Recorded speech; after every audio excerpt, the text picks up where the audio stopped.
नमस्कार मित्रों, गोष्ठी विद डॉक्टर अतुल में आपका पुनः एक बार स्वागत है और अभिनंदन है। गोष्ठी की इस नई साप्ताहिक कड़ी में हम आज जिस पुस्तक की चर्चा करने जा रहे हैं वह पुस्तक है एक व्यंग्य उपन्यास। और यह व्यंग्य उपन्यास लखनऊ के मशहूर व्यंग्यकार अलंकार रस्तोगी के द्वारा लिखा गया है। तो सबसे पहले मैं आपको ये पुस्तक का मुख्य पृष्ठ दिखा रहा हूं। पंडित भया न कोई। पंडित भया न कोई अलंकार रस्तोगी का पहला व्यंग्य उपन्यास है और हिंदी में व्यंग्य उपन्यासों की एक लंबी श्रृंखला रही है। हम सब जानते हैं कि इस क्षेत्र में जो मील का पत्थर आज तक माना जाता है वो है श्रीलाल शुक्ल का राग दरबारी, जिसके कई संस्करण 15-20 संस्करण से ऊपर आ चुके हैं और इसके लिए उनको बड़े पुरस्कार भी प्राप्त हुए। इसके अलावा इसी व्यंग्य उपन्यासों की श्रृंखला में बारहमासी और नरक यात्रा दो बड़े व्यंग्य उपन्यास ज्ञान चतुर्वेदी जी के आए। हालांकि उनके इसके बाद और भी व्यंग्य उपन्यास आए, जैसे पागलखाना, हमना मरब, और अभी हाल में उनका एक व्यंग्य उपन्यास आया तानाशाह की प्रेम कथा। तो इन व्यंग्य उपन्यासों की एक सुदीर्घ और कहना चाहिए कि पुष्ट परंपरा हिंदी साहित्य के क्षेत्र में दिखाई पड़ती है और इसी क्रम को बीच बीच में कई अन्य लेखकों ने भी आगे बढ़ाया। जैसे मलय जैन का उपन्यास आया ढाक के तीन पात। ढाक के तीन पात मलय जैन का एक चर्चित व्यंग्य उपन्यास रहा। इसके भी 2-3 संस्करण मेरे ख्याल में आ चुके हैं और ये प्रशासनिक और नौकरशाही के क्षेत्र में और साथ ही गांव की जो राजनीति है उसको लेकर बहुत कड़े व्यंग्यात्मक प्रहार करता है। अनूठी भाषा शैली के लिए भी ये व्यंग्य उपन्यास जाना जाता है। और फिर एक व्यंग्य उपन्यास आया अर्चना चतुर्वेदी का गली तमाशे वाली। ब्रज क्षेत्र की लोक संस्कृति, वहाँ के आचार विचार, वहाँ के जीवन में व्याप्त हास्य और व्यंग और चुटीली संवाद शैली और भाषा शैली के कारण गली तमाशे वाली अर्चना चतुर्वेदी का एक लोकप्रिय और चर्चित व्यंग्य उपन्यास रहा। उसी श्रृंखला को आगे बढ़ाते हुए हमारे अपेक्षाकृत युवा व्यंग्यकार अलंकार रस्तोगी ने एक प्रयास किया और पंडित भया न कोई इस व्यंग्य उपन्यास को लिखा। मित्रों, ये लगभग 192 पेज का उपन्यास है और अद्विक प्रकाशन ने इसको प्रकाशित किया है 2024 में। इसका मूल्य लगभग 300 रुपये है और वस्तुतः अलंकार रस्तोगी लगभग पिछले 2 दशकों से व्यंग्य लेखन की दुनिया में काम कर रहे हैं। उनके कई व्यंग्य संग्रह, लगभग 7-8 व्यंग्य संग्रह प्रकाशित हो चुके हैं। खुदा झूठ ना लिखवाए, सभी विकल्प खुले हैं, डंके की चोट पर, जूते की अभिलाषा, घातक कथाएं, बेहतरीन व्यंग आदि उनके व्यंग्य संग्रहों के नाम हैं। उनको कई प्रतिष्ठित पुरस्कार व्यंग्य लेखन की उपलब्धि के रूप में मिल चुके हैं, जैसे अट्टहास युवा सम्मान, उत्तर प्रदेश हिंदी संस्थान का शरद जोशी सम्मान और केपी सक्सेना का के नाम से युवा व्यंग्यकार सम्मान, रविन्द्रनाथ त्यागी सोपान सम्मान और गौरव सम्मान आदि उनको प्राप्त हो चुके हैं। अपने इस उपन्यास में उन्होंने अपने आत्मकथ्य, जिसको कि शीर्षक दिया है मन की बात, इसमें वो लिखते हैं कि चूँकि मेरा शिक्षा जगत से 20 वर्षों का लगातार जुड़ाव रहा है, इसलिए शिक्षा जगत की विद्रूपताओं को मैंने बहुत करीब से देखा है और मेरे इस लेखन के क्षेत्र में मूल में वही चीज़ें विद्यमान हैं। वे ये कहते हैं कि शिक्षा जगत के सीधे साधे और पवित्र रास्ते पर कई टेढ़ी चालें सदियों से चली आ रही हैं और जनमानस में शिक्षा की विसंगतियों और विद्रूपताओं को देखकर जो आक्रोश पनपता रहा है उसको व्यक्त करने का माध्यम उन्होंने इस उपन्यास के माध्यम से बनाया है। और लेखक ने अपनी तरफ से सफाई देते हुए ये भी कहा है कि सपाट बयानी से बचने एवं बात को तरीके से कहने के लिए रोचकता और पठनीयता की दरकार की बात भी वो कहते हैं। और उन्होंने कहा है कि इसको मैंने धैर्य की भट्टी में 4 साल तक पकाया है, यानी कि इस उपन्यास को लिखने में 4 साल का श्रम लेखक का लगा है। और बीच बीच में ऐसे कई क्षण आए जिसमें वे निराश भी हुए, हतोत्साहित भी हुए और एक तरीके से लिखने से ऊब भी गए। लेकिन उन्होंने अपनी मन की बात में अर्चना चतुर्वेदी जी का शुक्रिया अदा किया है कि उन्होंने एक मेंटर के रूप में उनको लगातार प्रेरित किया, उत्साहित किया और फिर ये एक व्यंग्य उपन्यास भी सामने ला पाए। उत्तर प्रदेश में PPP model, public private property के मॉडल के रूप में बहुत सारे इंटर कॉलेज चलते हैं जिसमें प्रबंधन अलग होता है और सरकारी फंडिंग होती है। उसको लेकर एक कॉलेज राम भरोसे इंटर कॉलेज के नाम से आपने लेखक ने उसको नाम दिया है।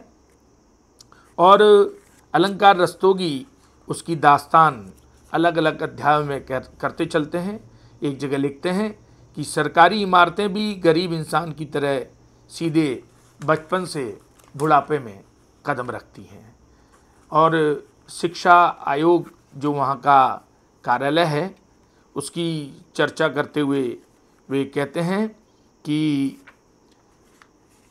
यहाँ पर 2-2 इंच मोटी धूल सब जगह जमी हुई थी शिक्षा सेवा चयन आयोग में। और उन्होंने जो कि 196 पेज का 300 रुपये मूल्य का व्यंग्य उपन्यास है। मैं इस दृष्टि पर, इस निष्कर्ष पर इस उपन्यास को पढ़ने के बाद पहुंचा कि वस्तुतः इस व्यंग्य उपन्यास में जो लेखक की ऑब्जर्वेशन की दृष्टि रही है जो वो बहुत सूक्ष्म रही है। लेखक बहुत बारीक बातों को पकड़ता है। जैसे शिक्षा सेवा चयन आयोग का वर्णन करते हुए वो लिखते हैं कि दीवारों पर कैलेंडर के घूमने से चाप बने हुए चाप, तो जब कैलेंडर घूमता है तो दीवारों पर चाप बन जाता है एक वो। ऐसे ही एक जगह वहाँ और लिखते हैं कि रामसे ब्रदर्स की डरावनी फिल्मों के सेट से जमे हुए जाले। जब वो कार्यालय का वर्णन करे तो इससे पता चलता है कि लेखक का ऑब्जर्वेशन कितना स्ट्रॉन्ग है। और एक इस व्यंग्य उपन्यास का एक नायक है जो कि अमन है, एक 27 वर्षीय जो नया नियुक्त कॉलेज में शिक्षक है, जो उपन्यास का नायक है। उसकी मात्र 27 वर्ष उम्र है।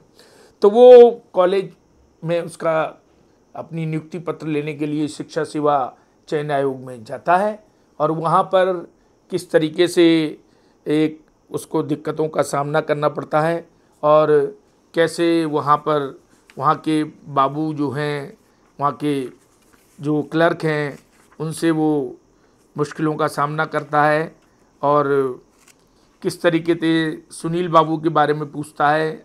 और वहाँ के अधिकतर बाबू कैसे चाय की दुकानों, पान के दुकानों पर ही मौजूद मिलते हैं और फिर उनको किसी तरीके से वो अपनी बात से बहला फुसला कर राजी कर पाता है। और वे सुविधा शुल्क की बात करते हैं 50,000 रुपये के लगभग का, परंतु वो कहता है कि अगर मेरे पास इतने पैसे होते तो मैं निश्चित रूप से यहाँ पर क्यों आता। सुविधा शुल्क युक्त लिफाफे की हैसियत एक सरकारी विभाग में वही होती है जो आईसीयू में ऑक्सीजन की होती है। बिना इन दोनों के वहाँ पर जीवित रहना संभव नहीं होता। ऑक्सीजन से आईसीयू में जान जाने से बच जाती है और लिफाफे से सरकारी कार्यालय में जान आ जाती है। तो विसंगति और विरोधाभास को कितना खूबसूरती से एक ही अपनी 2-3 पंक्तियों में उन्होंने व्यक्त किया। राम भरोसे इंटर कॉलेज में अपनी ज्वाइनिंग के लिए वो पहुंचते हैं और चूंकि स्कूल का या कॉलेज का नाम भी राम भरोसे है तो वहाँ की गतिविधियाँ भी राम भरोसे चल रही हैं। विद्यालय चूंकि सरकारी सहायता प्राप्त था इसलिए स्वयं किसी भी तरह की अन्य फिजूल सहायता करना प्रबंध समिति को वैसे ही रखता था जैसे वो अपने पैसे बट्टे खाते में डाल रही है।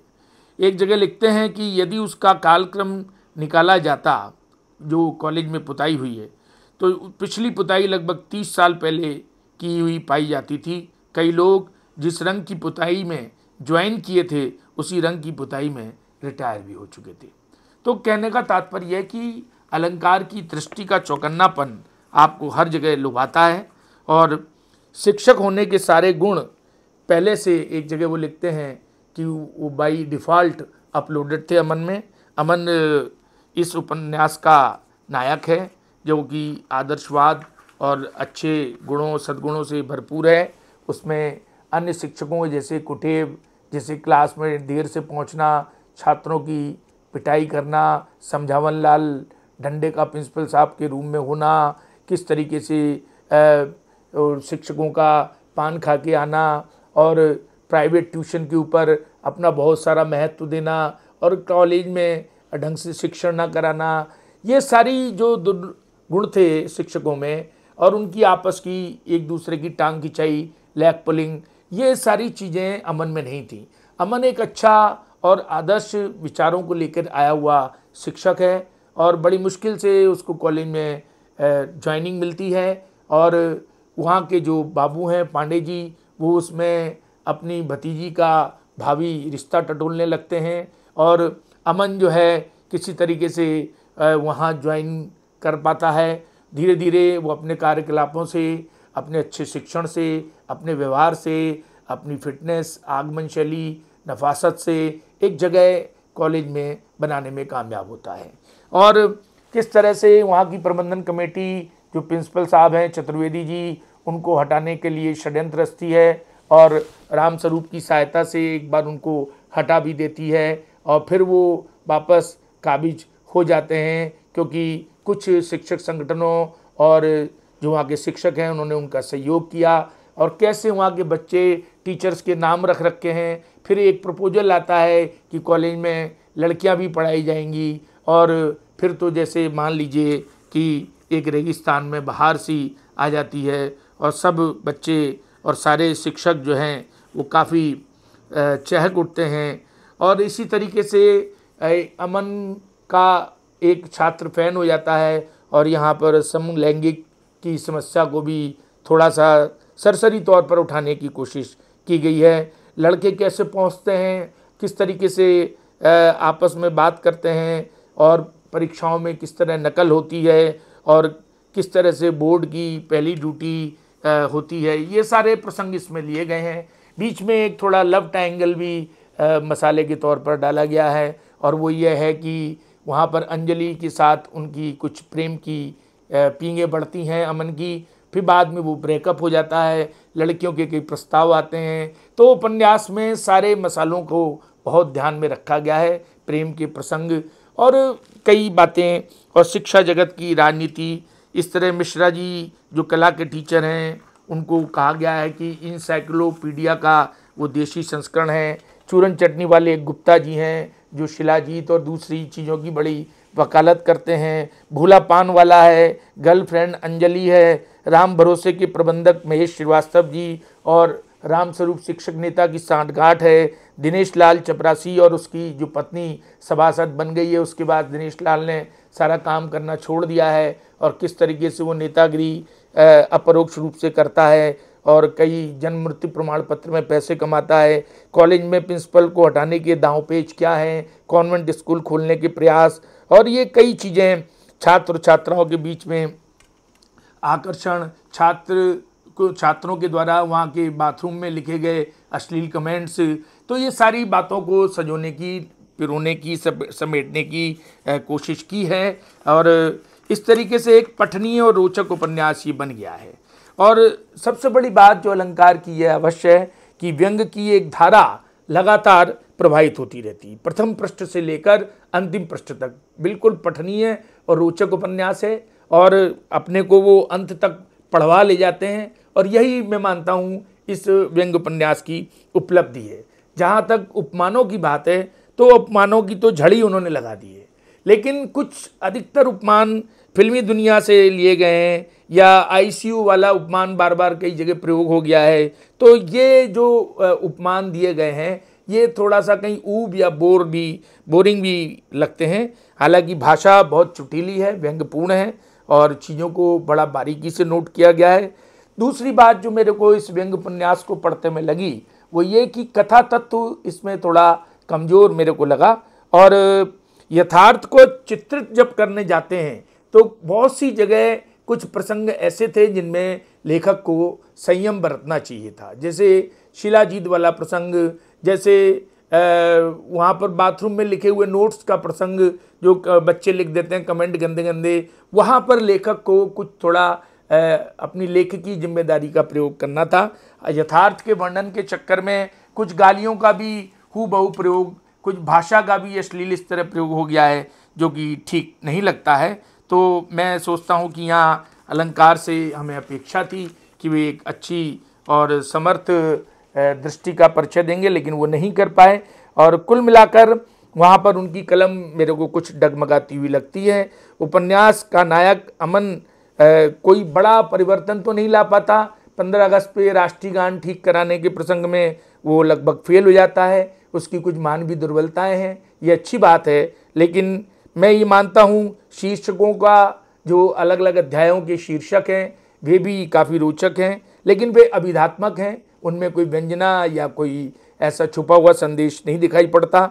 व्यंग्य लेखन के क्षेत्र में हम देखें तो अशोक शुक्ल ने जो बहुत बड़े व्यंग्यकार थे, प्रोफेसर पुराण और हड़ताल हरी कथा, 2 बड़े व्यंग्य उपन्यास शिक्षा जगत को लेकर लिखे जो काफ़ी प्रभावी थे और काफ़ी गरिमापूर्ण तरीके से गंभीरता से समस्याओं को उठाते थे।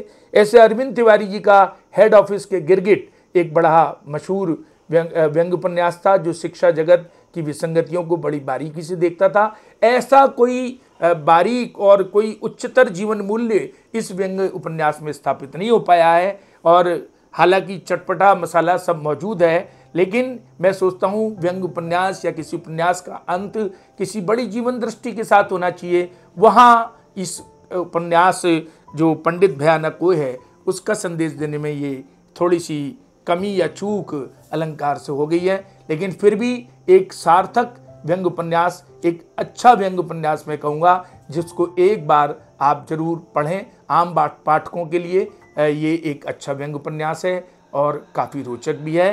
पंडित भयानक कोय, अलंकार रस्तोगी और अद्विक प्रकाशन को इसके लिए बहुत बहुत बधाई, धन्यवाद। तो इसी तरह हमारा यह कार्यक्रम गोष्ठी विद अतुल लगातार देखते रहिए, जुड़े रहिए और नई नई पुस्तकें, नए नए रचनाकारों के साथ आपको भी जुड़ने का, उन तक पहुंचने का अवसर मिलेगा। नमस्कार।